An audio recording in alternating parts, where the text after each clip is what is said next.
तो प्रधानमंत्री नरेंद्र मोदी अमेरिका दौरे पर हैं और कल का दिन उनका बेहद महत्वपूर्ण रहा। कल उन्होंने अमेरिकी राष्ट्रपति जो बाइडेन से तो मुलाकात की, साथ ही क्वाड देशों के तमाम राष्ट्राध्यक्षों से भी उनकी मुलाकात हुई।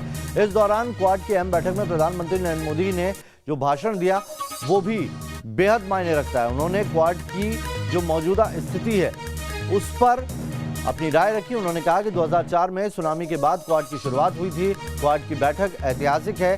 पीएम मोदी ने कहा कि दुनिया कोरोना महामारी का सामना कर रही है और ऐसे में इसके खिलाफ लड़ाई जारी रखनी चाहिए और उसमें क्वाड देशों की भूमिका बेहद महत्वपूर्ण रही है। सप्लाई चेन, जलवायु परिवर्तन जैसे मुद्दों पर चर्चा होनी चाहिए। यह हमारे भविष्य को सुरक्षित करने जैसा है। क्वाड देशों के नेताओं की पहली इन पर्सन मीटिंग पर पूरी दुनिया की निगाहें टिकी थी। इंडो पैसिफिक क्षेत्र में चीन की बढ़ती दखलंदाजी और अफगानिस्तान के बदले हालात की वजह से इन मीटिंग के नतीजों का हर किसी को इंतजार था और जैसी उम्मीद थी उसके मुताबिक इस मीटिंग में साफ कर दिया गया कि किसी भी देश को दूसरे देश के सार्वभौमिक अधिकारों में दखल देने की इजाजत नहीं दी जा सकती। व्हाइट हाउस में प्रधानमंत्री नरेंद्र मोदी और अमेरिकी राष्ट्रपति बाइडेन के बीच करीब 90 मिनट तक चली मीटिंग के बाद क्वाड के सदस्य देशों की बैठक हुई। अमेरिका, भारत, जापान और ऑस्ट्रेलिया के सर्वोच्च नेताओं की बैठक में प्रधानमंत्री नरेंद्र मोदी ने साफ कर दिया कि quad force for global good के लिए काम करेगा और इंडो पैसिफिक के साथ ही पूरे विश्व में शांति और समृद्धि को सुनिश्चित करेगा। अपनी साझा डेमोक्रेटिक वैल्यूज के आधार पर क्वाड ने पॉजिटिव सोच, पॉजिटिव अप्रोच के साथ आगे बढ़ने का निर्णय लिया है। हमारा क्वाड एक तरह से फोर्स फॉर ग्लोबल गुड की भूमिका में काम करेगा। मुझे विश्वास है क्वाड में हमारा सहयोग इंडो पैसिफिक में और विश्व में शांति और समृद्धि सुनिश्चित करेगा। प्रधानमंत्री नरेंद्र मोदी ने साफ किया कि क्वाड इनिशिएटिव के जरिए ही इंडो पैसिफिक क्षेत्र में कोविड-19 जैसी महामारी का मुकाबला किया जा सकेगा।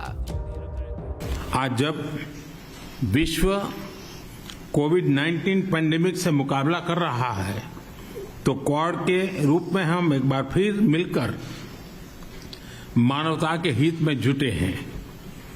हमारा quad vaccine initiative Indo Pacific देशों की बड़ी मदद करेगा। इस बैठक में भारत की ओर से प्रधानमंत्री नरेंद्र मोदी, अमेरिका की ओर से राष्ट्रपति जो बाइडेन, ऑस्ट्रेलिया की ओर से प्राइम मिनिस्टर स्कॉट मॉरिसन और जापान की ओर से प्राइम मिनिस्टर योशिहिदे सुगा ने भाग लिया। व्हाइट हाउस में क्वाड देशों के नेताओं की ये पहली इन पर्सन मीटिंग यानी नेताओं की आमने सामने की बैठक हुई।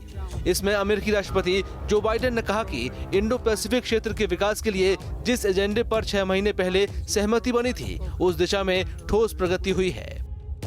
When we met 6 months ago, we made concrete commitments to advance our shared and positive agenda for a free and open Indo-Pacific. Today, I'm proud to say that we're making excellent progress. Today, we're also launching a new Quad Fellowship for students from each of our Quad countries to pursue advanced degrees leading STEM programs here in the United States. It represents an investment in the leaders, innovators, and pioneers of tomorrow. Australia के प्रधानमंत्री Scott Morrison ने भी साफ किया कि वे एक आजाद और open Indo Pacific क्षेत्र में विश्वास करते हैं।